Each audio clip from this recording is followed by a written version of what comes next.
Hello traders, in today's video I want to talk to you about the 3 worst times to trade and the best times to trade. Now everybody wants to know where to buy and sell a particular market. I get that. But the truth is trading is as much about knowing when not to trade as it is knowing when and where to enter a particular position. That might sound like the same thing at first, but I assure you it isn't. For example, let's just take an example. Let's say the Euro USD has formed a beautiful reverse bearish pin bar at a key resistance area, but it occurs right before the ECB rate decision. So it isn't the right time to trade, even though the location of the signal was spot on, but the timing was off. Now, before I scare you off with yet another factor that you need to consider, let me tell you that it isn't all that difficult. In this video, I'm going to share 3 times when sitting on the sideline may be, and quite often is, the wisest choice to make, as well as which are my favorite days to trade over the trading week. I'll also share some questions to ask yourself to make sure that your mental game is on point. So keep on watching to learn the best and worst times to trade the global financial markets. Number 1, immediately before or after high impact news. Now, as traders, volatility is what makes us money. You can't profit from a market that never moves. We've all been in one of those positions that takes off almost immediately in our favor and doesn't want to stop. After 2 days of traveling, let's say 300 pips, we're left with a boatload of cash. Those are the good weeks, but they can also be incredibly dangerous, especially for the novice trader. You witness how an increase in volatility can produce profits almost like it's out of thin air. On the surface, it all seems quite innocent. After all, what's wrong with observing that higher volatility equals greater profits? Well, nothing at all. But now you can see where I'm actually going with this. You know that news, particularly high impact news like rate decisions, non-farm payrolls, they trigger very volatile conditions. If you've ever attempted trading events like these, then you'll know just how dangerous that it can be. Yes, volatility can make us money, and it does make us money, but attempting to trade in an event that has a random outcome outside of your control and market's response isn't always going to go the way that you think it's going to go.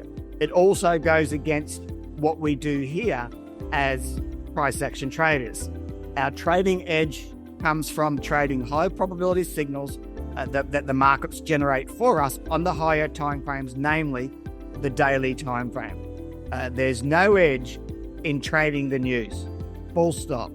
That goes for entering a position immediately before or after an event. Even if the market behaves and moves in your favor, you'll more than likely be stopped out before you can realize any profit. So, having said all that, what's the solution? Very simple. You wait for the session to close at the end of the New York session before making any further consideration. That's it. I call this the settlement time, and it occurs each and every trading day between 4 p.m. and 5 p.m. New York time. And if you're trading the 4-hourly time frame, wait for the next 4-hour candle to close before even thinking of committing any of your capital to any one trade. The simple act of waiting for the next daily or 4-hourly candle to close has kept me out of more dangerous situations than I can actually remember, than I can count. Notice I said simple and not easy. There is nothing complicated about waiting for a candle to close. Nothing at all. There's nothing for you to do except wait. Now, anybody can understand that concept. The difficult part is having the patience and discipline, 2 traits that you must have if you wish to be successful, to wait and do nothing. Know that just because the market is moving, it does not mean that you have to trade it, that you have to be involved in it. The little known truth is that about 99% of volatility you see every single day is just a trap waiting for the unsuspecting trader. Quality setups do not come around that often, but when they do, you must be ready. And when they are present, then you enter with full conviction and full confidence. If you're chasing volatility every day, you won't be ready. Number 2, the first and last day of the week. The first 24 hours of the new trading week is usually relatively slow. In fact, all of the market participants are just getting back online after their 48-hour break. It's also when the markets are figuring out which direction that they should head over the coming week. Now, with this in mind, I tend to stay on the sideline each Monday unless I already have an established position from the previous week. And of course, I do not have a problem holding my established positions over the weekend. On the other hand, on the other end of the spectrum, we have Fridays. The final 24 hours of a trading week is often marked by lower liquidity. As you may well know, a technical analysis works better in highly liquid markets. Moreover, I don't like taking on new risk on a Friday just before the weekend. The Forex market can sometimes gap. I'm sure you've witnessed a gap quite aggressively at the week's open, and I don't want to get caught on the wrong side of the Monday gap. So for me, between those 2 days, Friday is the worst offender in my opinion. The idea of opening a new position in front of a 48-hour break or a 48-hour window where I'm helpless to do anything but watch, it doesn't sit well with me at all. And again, this is from previous experience. So there you have it. Monday and Fridays are the 2 worst days to trade in my view, with the latter, Friday, being even worse than the Monday.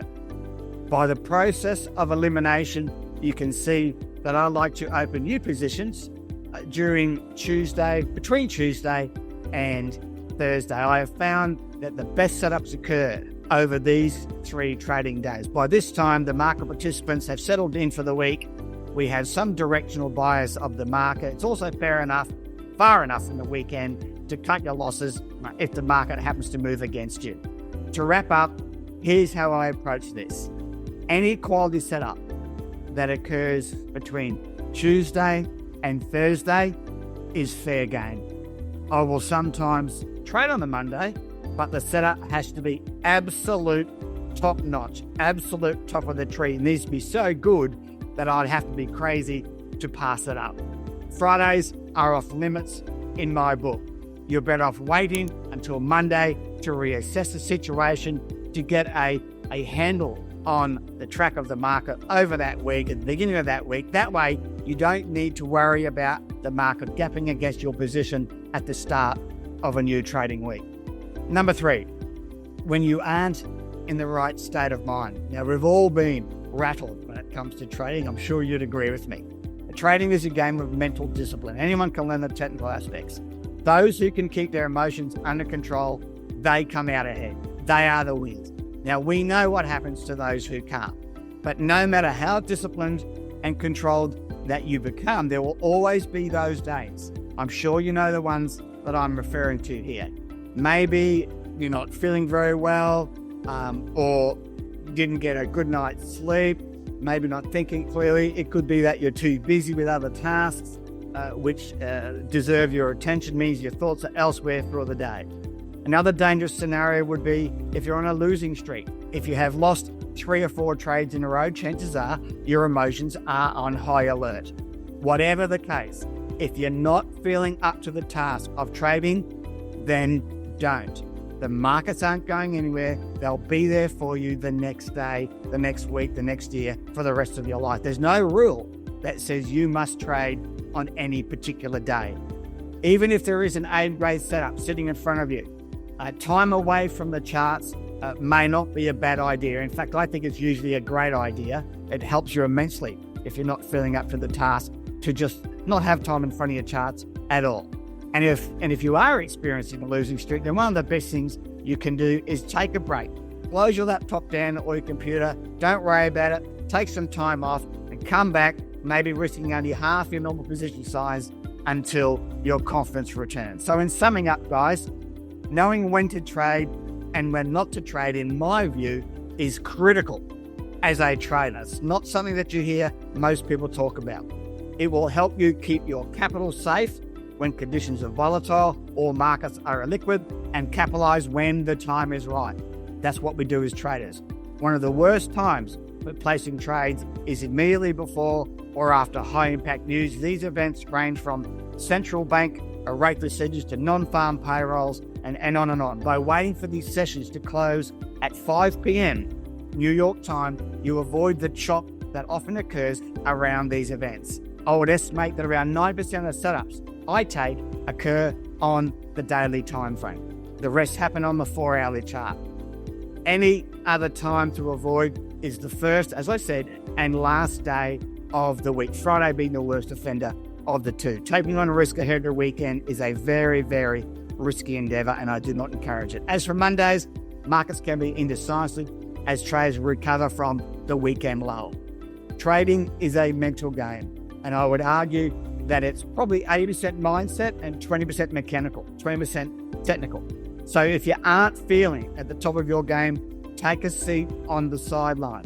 It's better to miss a setup or two than risk a costly emotional meltdown, which is only going to cost you money. I have found, just to repeat, Tuesday through Thursday are the best days to trade, in my view, and in over my 11 years in trading experience. Just remember, do not enter a position immediately before or after high impact news.